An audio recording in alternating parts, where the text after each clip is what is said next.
दुनिया के अंदर जितनी चीजें हैं वो सभी चीजें अल्लाह तबारक व तआला ने इंसान के फायदा उठाने के लिए पैदा की है। हाँ, अल्लाह तबारक व तआला ने दुनिया जो बनाई है वो इंसान के लिए बनाई है। इंसान भी कौन? वो इंसान जो इस्लाम के अंदर दाखिल है। यानी इस्लाम में कौन लोग दाखिल हैं? मोमिन लोग। हाँ, और मोमिनों के लिए अल्लाह तबारक व तआला ने जन्नत बनाई।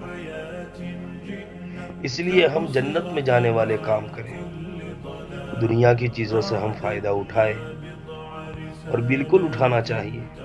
आज हर शख्स चाहता है, लेकिन उसके साथ साथ दुनिया की तैयारी के साथ साथ अपनी जिम्मेदारियों को पूरा करते हुए हम अल्लाह तबारक व तआला के जो अहकाम है उसको भी पूरा करें। हाँ मेरे